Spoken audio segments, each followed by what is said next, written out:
Diamond হারবারে বিক্ষোভের মুখে BJP প্রার্থী অভিজিৎ দাসকে ঘিরে বিক্ষোভ তৃণমূলের। পরিস্থিতি সামাল দেয় কেন্দ্রীয় বাহিনী। ডায়মন্ড হারবারে বিক্ষোভের খবর, পরিস্থিতি সামাল দিতে ঘটনাস্থলে আসবে কেন্দ্রীয় বাহিনী। বিজেপি প্রার্থী অভিজিৎ দাসকে ঘিরে বিক্ষোভ শুরু। ডায়মন্ড হারবারে বিক্ষোভের মুখে বিজেপি প্রার্থী অভিজিৎ দাসকে ঘিরে বিক্ষোভ তৃণমূলের। ঘটনাস্থলে আসবে কেন্দ্রীয় বাহিনী জওয়ানরা, তারা এসে পরিস্থিতি নিয়ন্ত্রণে আনে। সেই ছবি আপনারা দেখতে পাচ্ছেন। পরিস্থিতি সামাল দেয় কেন্দ্রীয় বাহিনী। সরাসরি দেখানোর চেষ্টা করছি অভিজিৎ দাস ববিকে দিয়ে ঘিরে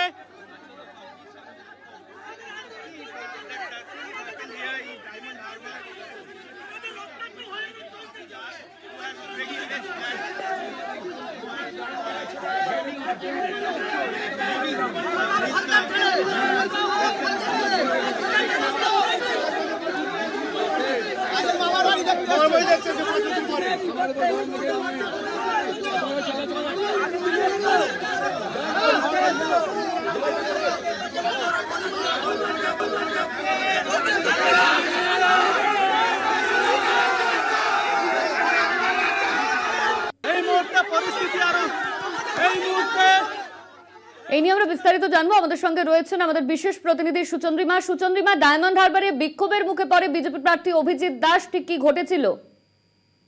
দেখো, আজকে সকাল থেকে তিনি বিভিন্ন জায়গায় ঘুরে বেড়াচ্ছেন এবং তার যেটা অভিযোগ যে এখানে তৃণমূল দল বাইরে থেকে লোক এনে ছাপ্পা ভোট করাচ্ছে, তাই তিনি বিভিন্ন জায়গায় থেকে অভিযোগ কানে শুনে তিনি ছুটে যাচ্ছেন এবং সেখানে গিয়ে তাকে গো ব্যাক স্লোগান শুনতে হচ্ছে। এখন আমরা যেখানে রয়েছি ডায়মন্ড হারবার লোকসভা কেন্দ্রের ফলতা বিধানসভা এলাকায়, এখানে বেলসিংহা শিক্ষায়তনের সামনে এবং কিছুটা অদূরে দিঘির পাড় এলাকায়, সেখানে বাজারের মধ্যে এই দু জায়গায় কম করে 2 ঘন্টা ধরে এই বিক্ষোভ চলছে। বেলসিংহা শিক্ষায়তনের সামনে এখনো পর্যন্ত বিক্ষোভ চলছে। বিপুল পরিমাণ বাহিনী এসে উপস্থিত রয়েছে, পুলিশ মোতায়েন রয়েছে, কিন্তু তারপরেও বিক্ষোভ সরাতে তারা পারছেন না। তাই প্রার্থীও কিন্তু মল্লিকপুরের দিকে যেতে পারছেন না। তার কাছে অভিযোগ ছিল যে মল্লিকপুরের দিকে সেখানে অবাধে ছাপ্পা হচ্ছে, তাই তিনি মল্লিকপুরে যাওয়ার চেষ্টা করছেন। কিন্তু এখানে এলাকাবাসীরা যেটা তাকে আটকাচ্ছেন, কারণ তিনি এলাকায় নাকি আসেননি 5 বছর, তার কোনো দেখা পাওয়া যায়নি।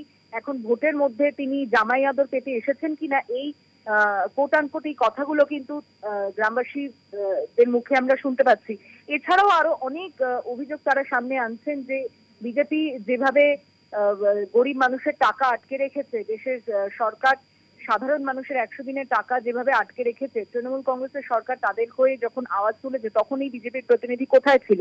তাই ভোট এলেই যে তার দেখা পাওয়া যাবে, তাই এলাকায় তাকে ঢুকতে না দেওয়ার জন্য মূলত এই বিক্ষোভ চলছে।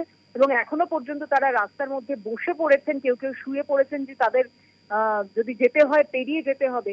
ঝাঁটা, জুতো, চটি হাতে নিয়ে কিন্তু তারা রীতিমতো ক্ষুব্ধ এবং বিজেপি প্রার্থী অদূরে দাঁড়িয়ে রয়েছেন। তিনি অপেক্ষা করছেন যে যদি তাকে এখান থেকে বের করে এগিয়ে নিয়ে যাওয়া যায়। তাই বাহিনীকেও তিনি ডেকেছেন, কিউআরটি টিম এসেছে, বিপুল পরিমাণ বাহিনী ডাকা হয়েছে, কিন্তু প্রত্যেকেই অপেক্ষা করছেন যে কখন তারা বিক্ষোভ তুলবেন। লাঠি চার্জ করার একটা প্রবণতা কিন্তু এখানে এখনো পর্যন্ত তৈরি হয়নি, কিন্তু সবকিছু প্রস্তুত রাখা হয়েছে।